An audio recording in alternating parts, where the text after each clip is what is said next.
Hola amigos, ¿cómo están? Les habla Nathan Pincheira, economista jefe de Finsa.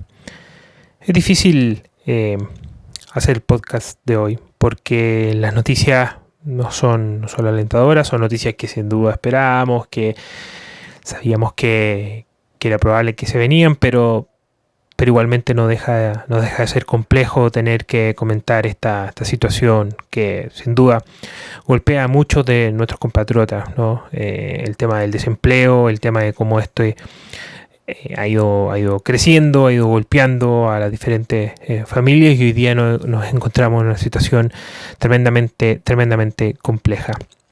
Partamos por los números más de titulares, ¿no? Que nos hablan de una tasa de desocupación en el trimestre móvil terminado en mayo, ¿no? De un 11,2%. ¿Ya? 11,2% que se divide entre una tasa de desocupación de 11% para los hombres y de un 11,5% para las mujeres. ¿Ya? Digamos, en ese sentido, vienen de puntos de partida algo distinto. La tasa de desocupación para las mujeres en general es un poco más elevada. Por lo tanto, lo que hemos visto durante los últimos meses es un incremento, digamos, para ambos de manera similar, pero algo marginalmente mayor para la tasa de desempleo de hombres.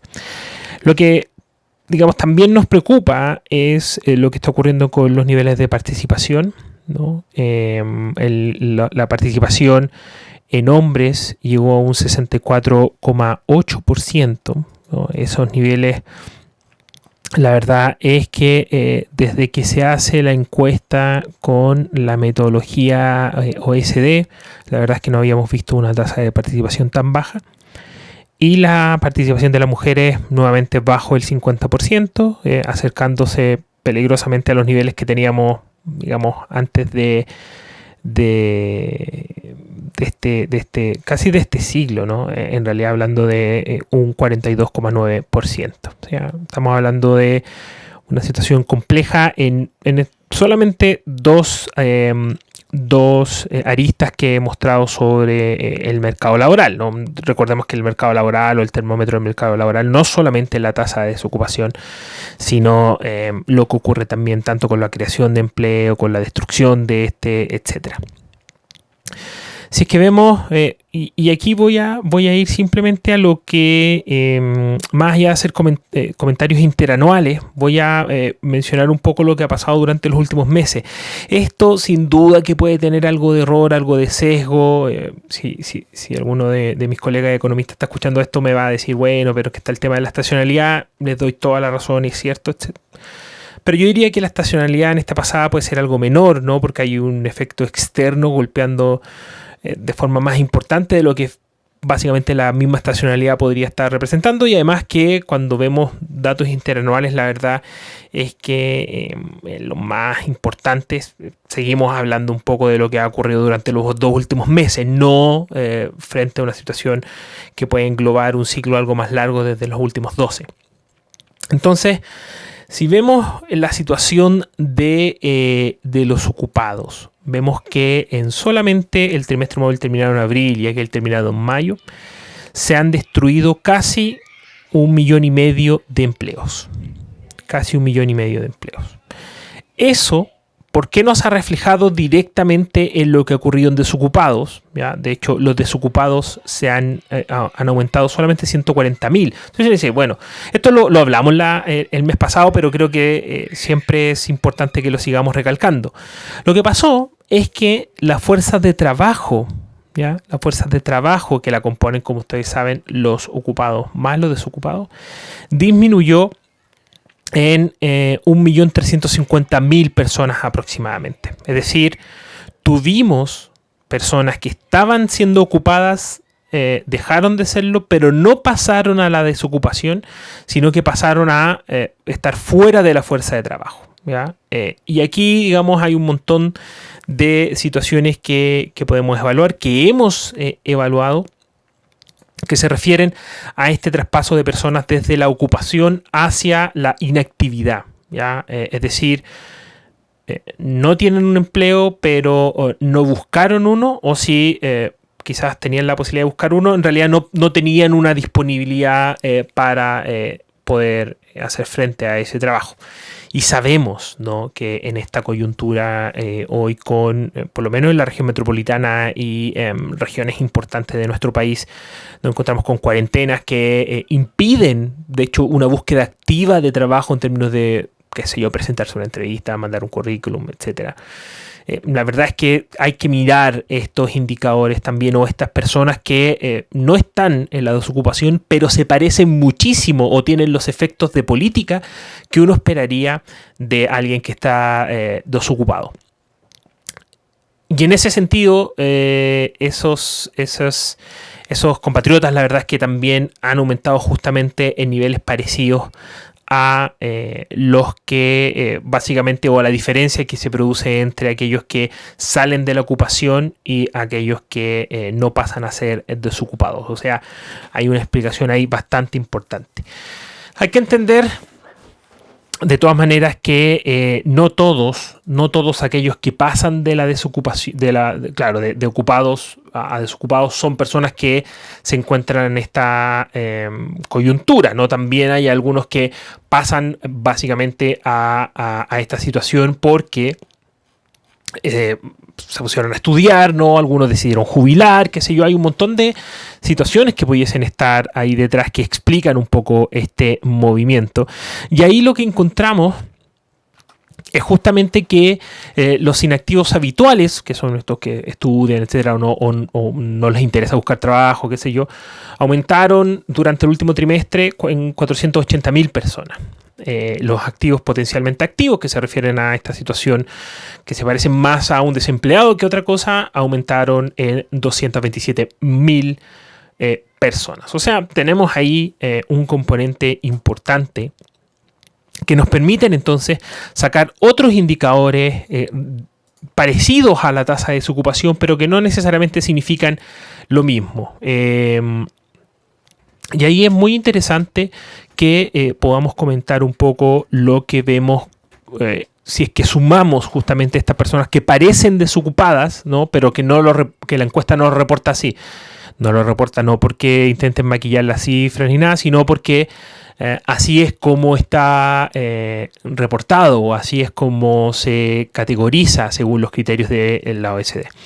Y con esto llegamos a aquella tasa de desocupación que incluye iniciadores disponibles, que lo podríamos denominar como una tasa de desocupación ampliada, ¿no?, que alcanza casi el 28%. Ya, durante el mes pasado, el trimestre terminó en abril, estaba en un 23,5%, en esta oportunidad llegó a este 27,9%.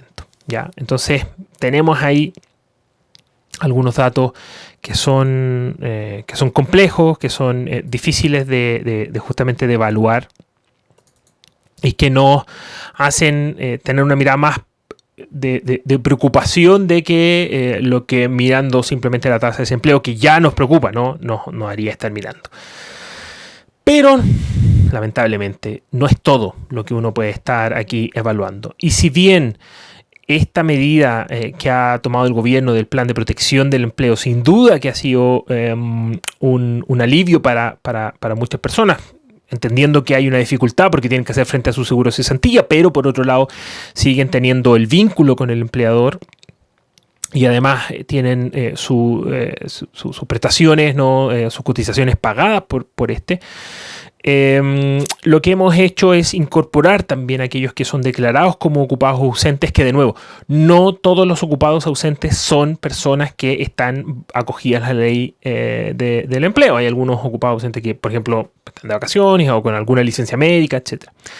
Pero de nuevo, de forma ahí, podríamos decirlo, bruta, ¿no? Los incorporamos y vemos cómo estaría una tasa de desocupación hoy si es que incorporamos a estos ocupados ausentes o los consideramos también como desempleados. Sabemos que no lo son, ¿no?, pero si los considerásemos como desempleados, la tasa ahí llegaría a un 24,9%. ¿ya? 24,9%. No, tampoco es algo tremendamente alentador. Si es que también entendemos que el promedio de esa tasa es un 13,6%, ¿no? Para que comparemos peras con peras, ¿no? Ese 24,9% no se debe comparar con el 11,2% que reflejó la tasa de desocupación que conocemos todos hoy día, porque, digamos, evalúan cosas distintas. Por eso doy ese orden de magnitud.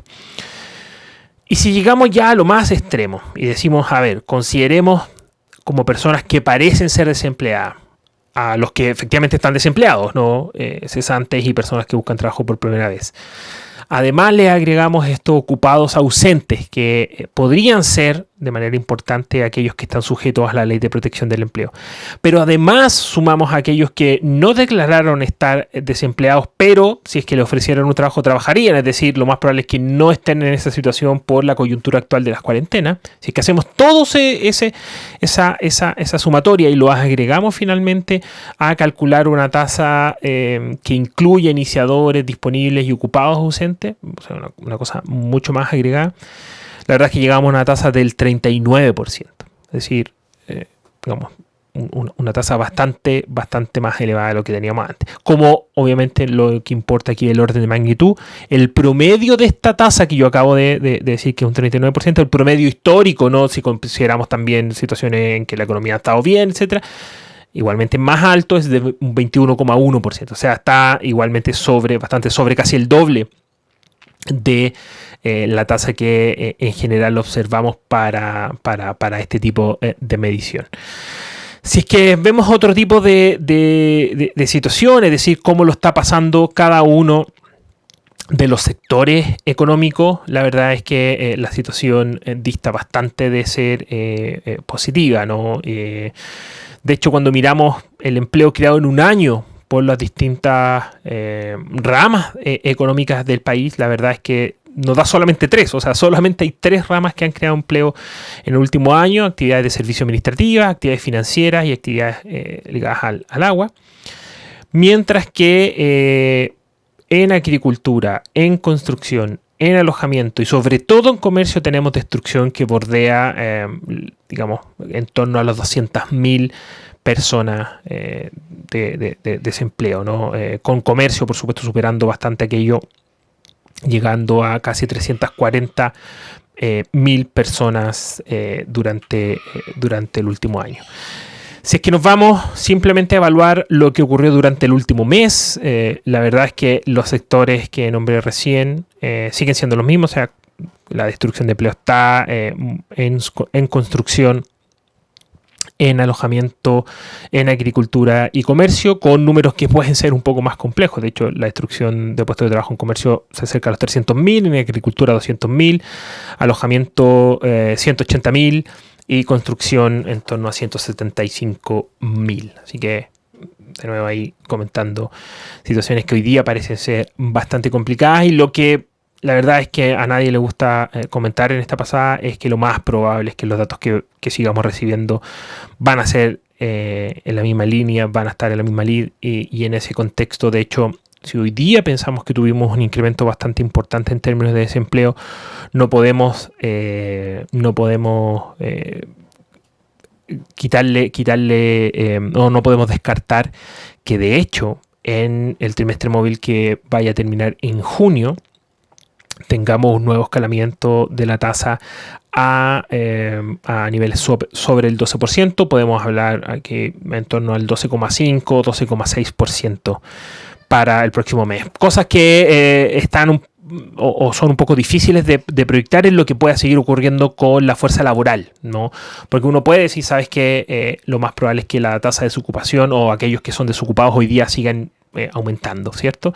Pero no sabemos si ese comportamiento de los desocupados va a ser directamente a salir de la fuerza de trabajo, o perdón, de aquellos que pierdan el empleo va a ser salir de la fuerza de trabajo, o van a pasar a ser cesantes. Creo que ahí está la principal dificultad que tenemos hoy día para hacer este tipo de mediciones, sumado a que desde que tenemos esta encuesta no habíamos enfrentado una crisis de la magnitud de la que estamos enfrentando hoy día. Por lo tanto, tampoco los patrones históricos nos ayudan mucho para poder medir los impactos hacia adelante, que de todas maneras quizás cuantitativamente nos cuesta un poco, pero cualitativamente sabemos que para muchos compatriotas está siendo una situación bastante complicada. Así que desde esta vereda, sin duda que tenemos que seguir aportando, tenemos que seguir justamente trabajando para que eventualmente, cuando la situación ya esté algo mejor,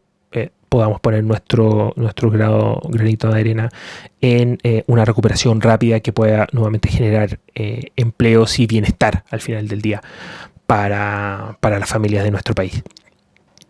Dicho esto, la verdad es que me despido. Espero en un próximo podcast estar comentando noticias algo más alegres y que puedan ahí subir en algo el ánimo.